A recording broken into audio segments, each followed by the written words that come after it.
Halo semuanya, welcome back to my channel. Oke, jadi sesuai janji di video kemarin, gue akan bahas Outlook Bitcoin 2025 beserta tanggal pentingnya.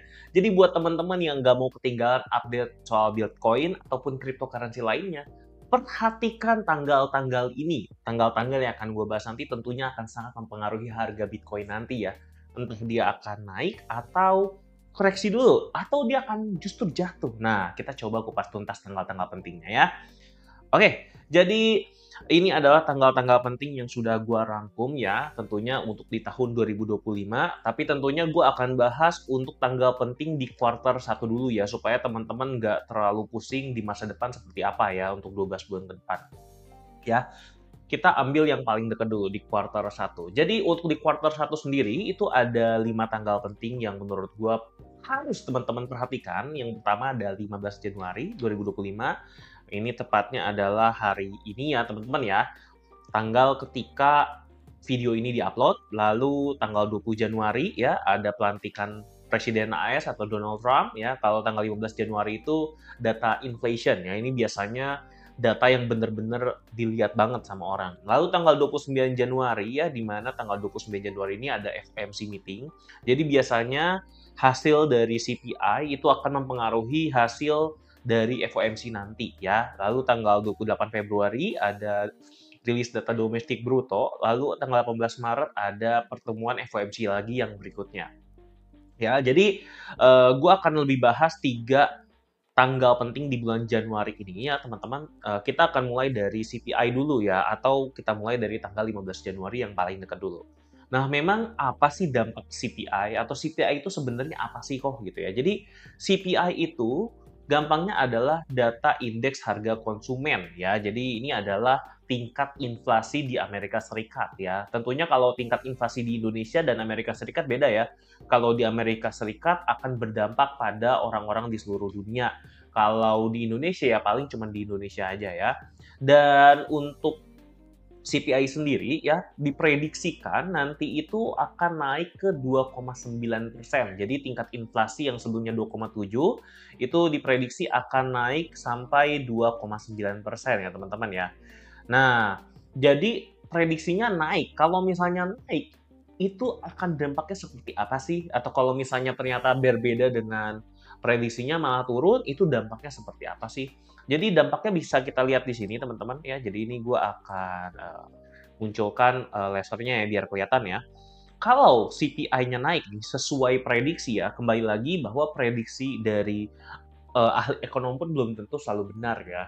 Tapi kalau misalnya ternyata benar dan inflasinya memang beneran naik lagi, jadi kan istilahnya atau kesimpulannya adalah inflasi masih tinggi. Nah, biasanya kalau inflasi masih tinggi akan sangat berdampak pada penurunan suku bunga yang nanti akan dilakukan pada tanggal 29 Januari ya pada saat FOMC meeting. Nah, biasanya akan ditunda gitu ya. Memang kalau penurunan suku bunganya ditunda, apa sih dampaknya? Tentunya kalau misalnya penurunan suku bunganya ditunda, yang mana dari tahun kemarin kan kita menunggu suku bunga itu diturunkan ya, maka ini akan ada tekanan pada Bitcoin. Karena kenaikan suku bunga itu biasanya membuat aset seperti obligasi ataupun sesuatu yang seperti surat berharga negara atau yang pasti-pasti itu biasanya lebih naik ya yang aman gitu ya. Jadi sehingga akan mengurangi permintaan untuk Bitcoin. Maksudnya adalah mengurangi permintaan untuk aset-aset yang lebih berisiko. Kenapa? Karena kalau suku bunganya masih tinggi ya ngapain kita pindahkan ke Bitcoin toh yang pasti aja bunganya masih besar gitu. Istilahnya begitu teman-teman ya. Makanya dari kemarin banyak berita-berita yang justru mengharapkan suku bunga itu udah mulai diturunkan. Ya, tapi biasanya suku bunga diturunkan itu tergantung dari nilai inflasinya. Nah, kalau misalnya inflasinya turun, ini sorry ya, bukan naik ya, ini turun ya. Kalau inflasinya turun, maka bisa dibilang kan inflasi mulai rendah ya. Dan artinya kalau inflasinya udah mulai rendah, artinya kan menaikkan suku bunga kemarin itu udah mulai berhasil nih merendahkan nilai inflasi. Nah, kalau suku bunganya diturunkan, kemungkinan besar akan menjadi sentimen positif untuk pasar yang lebih berisiko. Tentunya termasuk Bitcoin ya. Biasanya kan dampaknya ke saham tuh. Nah, sekarang kan ada cryptocurrency, tentunya Bitcoin akan sangat diuntungkan juga ya. Jadi, teman-teman nanti bisa pantau sendiri hasil malam ini seperti apa dan teman-teman bisa lihat sendiri. hasil CPI-nya seperti apa dan dampak pada Bitcoin-nya seperti apa. Tapi untuk gambarannya kurang lebih seperti ini ya. Oke, ini untuk yang pertama ya, untuk inflation ya. Nah, sebenarnya setelah inflation pun ada berita yang lebih hot lagi, yaitu adalah pelantikan Donald Trump tanggal 20 Januari 2025, atau tepatnya pelantikan Presiden Amerika Serikat ya. Nah, pelantikan Donald Trump jelas akan sangat berdampak ya, karena kemarin juga harga Bitcoin naik dari 60.000 ke 100.000 itu gara-gara Donald Trump menang ya. Karena Trump itu waktu kemarin ketika dalam pemilihan, janji-janji kampanyenya itu sangat-sangat pro kripto. Jadi tentunya di pelantikan nanti sangat-sangat diharapkan ya teman-teman. Nanti kan ketika pelantikan tentunya akan ada pidato ya. Tentunya kita akan sangat mengharapkan kebijakan-kebijakan kripto yang benar-benar akan dilakukan ya. Jadi bukan cuma janji manis ya. Kalau cuma janji manis ya gimana ya? Kan biasanya kalau presiden di Indonesia banyak yang seperti itu cuma janji doang, ujung-ujungnya nggak dilakuin.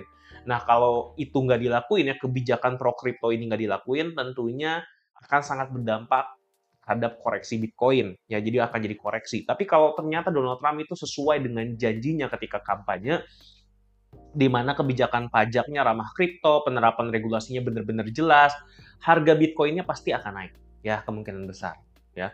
Dan tentunya kalau misalnya kebijakan kriptonya ini semakin baik, adopsi institusi juga pastinya akan meningkat karena makin jelas nih regulasi. Jadi sebenarnya institusi itu mau masuk ketika regulasinya jelas. Karena kalau misalnya kita benar-benar udah jadi super besar, yang paling dipermasalahkan itu adalah regulasinya. Kalau regulasinya udah mulai bener nih ya, kalau misalnya ada regulasi, ada peraturan yang benar-benar mengatur sehingga mereka akan aman, nah maka biasanya institusi itu udah mulai masuk ya, itu biasanya ciri khasnya. Nah, berikutnya tidak hanya kebijakan kripto yang perlu kita lihat, tapi kebijakan ekonomi juga ya. Jadi kita bisa lihat dari sisi ekonominya. Kalau dari sisi ekonomi, tentunya kalau misalnya Donald Trump mendorong kebijakan fiskal ekspansif seperti pemotongan pajak, peningkatan pengeluaran daerah, ini dapat memicu inflasi dan melemahkan dolar AS yang cenderung tentunya akan menguntungkan Bitcoin ya teman-teman ya. Jadi tentunya kalau misalnya ada pemotongan pajak, ada peningkatan pengeluaran pemerintah, artinya kan akan semakin banyak uang yang beredar di masyarakat. Kalau uang yang beredar di masyarakat makin tinggi, artinya kan gue punya uang banyak mau dikemanain. Nah biasanya kita akan menginvestasikannya ke aset-aset yang tentunya lumayan berisiko ya, seperti Bitcoin. Jadi ingat teman-teman ya tahun 2020 after COVID ya, di mana kita dikasih insentif oleh pemerintah uang yang banyak, tapi kita nggak tahu mau dikemanain. Makanya Bitcoin dan cryptocurrency lainnya waktu itu kan terbang tinggi ya. Nah, tapi kalau misalnya ternyata kebijakannya si Donald Trump ini memperkuat Amerika Serikat, maka memperkuat dolar Amerika Serikat ya, maka permintaan untuk Bitcoin tentunya akan menurun ya. Bisa dibilang akan koreksi dulu ya teman-teman. Tapi bukan berarti tiba-tiba akan bearish, karena kalau untuk jadi bearish menurut gua itu lebih tergantung ke kebijakan si cryptocurrency-nya sendiri. Oke, jadi itu adalah beberapa hal yang bisa kita pantau nanti teman-teman. Nah, lalu yang bisa kita lihat lagi adalah FOMC meeting ya, FOMC meeting tanggal 29 Januari. Jadi ini penting juga karena disinilah final atau keputusan final suku bunganya mau diturunkan atau mau ditetap ya. Jadi nggak mungkin dinaikin ya, nggak masuk akal kalau menurut gue dinaikin karena udah sangat tinggi. Jadi pilihannya kalau nggak turun ya tetap ya. Nah, kita lihat FOMC meeting itu nanti akan dilakukan tanggal 29 Januari, tentunya 29 Januari di Amerika Serikat ya. Kalau di Indonesia sendiri, ini jamnya udah gua ganti nih teman-teman ya. Itu tanggal 30 Januari. Jadi kalau di kita tuh jam 2 pagi, kalau di mereka di Amerika itu jam 2 siang ya. Jadi kita siap-siap aja tuh tanggal 30 Januari jam 2 pagi. Nah, memang dampaknya seperti apa nih? Jadi gini, simpelnya kalau FOMC-nya suku bunganya tetap, maka ya seperti inflasi yang tadi ya, kurang baik untuk Bitcoin. Karena biasanya aksi jual di pasar kripto tuh sering terjadi ketika kenaikan suku bunga lebih besar dari ekspektasi. Atau bisa dibilang suku bunganya tuh ekspektasinya diturunin untuk sekarang. Tapi kok nggak diturun-turunin? Nah itu tuh, itu biasanya orang-orang lebih kayak, oh ya udah kita tunda dulu aja investasi Bitcoinnya. Nah, kalau suku bunganya turun, nah ini baru momentum nih. Karena biasanya kalau suku bunga turun, artinya inflasi sudah terkendali, artinya akan mulai orang-orang memilih investasi yang lebih berisiko ya. Karena kan nanti plotnya kan suku bunga akan terus turun, sampai udah di bawah, ya nanti mulai dinaikin lagi. Nah, ketika mulai dinaikin baru orang switch lagi ke obligasi. Nah, sekarang itu memang lagi switching ke Bitcoin ataupun aset yang lebih berisiko. Oke. Nah, jadi kurang lebih untuk FOMC seperti itu gambarannya. Tentunya nanti gue akan bahas lagi setelah atau sebelum FOMC nanti akan rilis ya teman-teman ya. Nanti kita akan bahas bersama-sama. Oke, nah itu adalah gambarannya tanggal-tanggal pentingnya. Nah sekarang kita lihat outlook Bitcoin saat ini ya. Memang harga Bitcoin saat ini bagaimana sih? Nah jadi gini, biasanya kita bisa lihat di rainbow chart ya, di mana posisi saat ini, apakah kita bagusnya hold atau jual. Nah ini adalah chart Bitcoin rainbow ya, di mana di sini biasanya menggambarkan kapan kita harus jual dan kapan kita harus beli. Nah biasanya ketika winter itu waktu warna biru, atau ketika Bitcoin turun-turun banget, ini biasanya adalah waktu untuk beli. Dan ketika Bitcoin rainbow chart-nya sudah masuk ke warna merah atau orange, biasanya kita disarankan untuk jual karena akan terjadi bubble. Ya, ini dari pengalaman 3 siklus yang sebelumnya. Walaupun siklus yang kemarin memang nggak sampai warna merah banget ya teman-teman. Nah mungkin nanti juga akan begitu tuh. Nah, di posisi sekarang sendiri menurut gue masih aman, karena masih ada di warna kuning, tapi kalau udah masuk ke warna orange yang di sini nih, yang udah mulai orange-nya udah agak orange ya, menurut gue ini udah mulai masuk, mulai jual sebagian saran gue, ya. Karena biasanya kalau di daerah sini, ini udah mulai mengalami koreksi atau udah mulai turun banget ya. Jadi koreksinya bukan koreksi sementara, tapi koreksi 4 tahunan. Jadi buat teman-teman yang memang jangka panjang, boleh di hold. Tapi kalau buat teman-teman yang mau ambil take profit duluan, yang butuh uangnya juga untuk jangka waktu yang lebih dekat, ya saran gue dijual ketika nanti mulai masuk orange. Kalau untuk sekarang kuning, apa kita jual dulu? Saran gue sih lebih baik kita di hold dulu ya, karena dari outlook-nya tadi sendiri udah masih banyak berita-berita atau potensi-potensi tanggal-tanggal yang menurut gua akan menaikkan Bitcoin ya. Jadi nggak kayak tahun-tahun sebelumnya ya, di tahun 2022 ini kan kenapa bisa turun banget. Waktu itu juga kalau teman-teman ingat Luna aja sampai nol ya, di mana di situ kita juga mulai kehilangan kepercayaan pada kripto ya.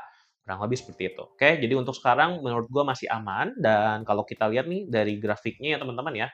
Kita lihat grafik Bitcoin saat ini, tentunya dia kemarin sudah turun ya, menyentuh ke harga di bawah 90.000, tapi ya biasa bandar-bandarnya sangat kuat di 90.000, ditahan lagi, dihajar lagi ke atas ya.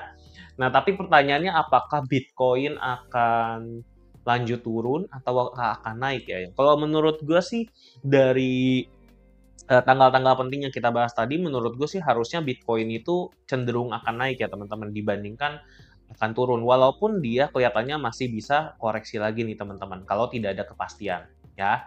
Nah, tapi kalau menurut gue dari candle-candle yang dijaga ini nih teman-teman, nih lihat nih area yang benar-benar dijaga ini sepertinya sangat-sangat dijaga oleh para bandar ya, atau para well-well, atau mungkin institusi-institusi. Jadi mereka mungkin nunggu di area segini 90 ribuan, mereka beli lagi 90 ribuan, beli lagi ya.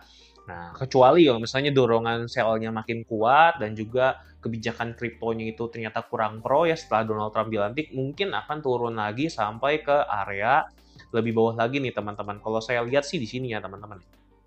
Ini area ketika well ngepam ya di 75 ribuan nih teman-teman. Tapi kemungkinannya kecil lah ya, karena kalau gue lihat juga dari institusi-institusi, kalau misalnya mereka udah di bawah 60.000 atau 70.000, itu mereka udah mulai floating loss ya. Jadi kemungkinan nggak akan dibiarkan turun sampai ke harga 75.000.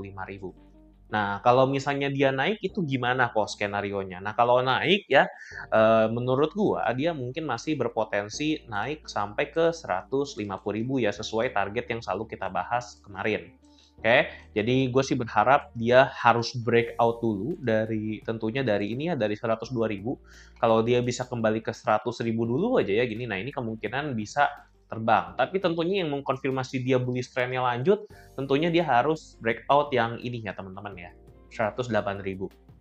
Oke, jadi kemungkinannya menurut gue lebih besar untuk naik ya, walaupun koreksi masih bisa terjadi, bisa aja dia ke 90.000 lagi. Jadikanlah koreksi ini sebagai kesempatan untuk beli ya, yang dari kemarin nanya kok boleh nggak beli sekarang ya, saran gue tunggu di area 90 sampai 92.000 ya, karena ini adalah area yang lebih mungkin terjadi dibandingkan ke 75.000. ya. Dan juga teman-teman, gue juga mau bahas sedikit ya prediksi dari koin investasi di sini, di mana prediksi dari koin investasi sendiri itu dari tanggal awal 2025 ya, itu akan mengalami kenaikan, lalu ketika sudah CPI dia akan turun dulu ya. Nah, ini akan kita lihat ya nanti ya, apakah benar nih dia turun dulu atau enggak nih setelah CPI ya. Tapi kalau dilihat dari prediksinya harusnya sih memang turun dulu ya, kalau memang nilai CPI-nya naik. Lalu setelah itu karena memang mau rally Donald Trump ya, Donald Trump inauguration menurut gua memang benar juga akan naik. Tapi kalau di sini sell off karena FOMC juga menurut gue sih bisa benar ya, karena memang dari prediksinya CPI-nya akan naik, Donald Trump akan dilantik dan pastinya akan dampak positif sama kripto, FOMC harusnya suku bunganya akan tetap. Itu prediksi paling kuatnya. Jadi mungkin akan seperti ini memang betul ya.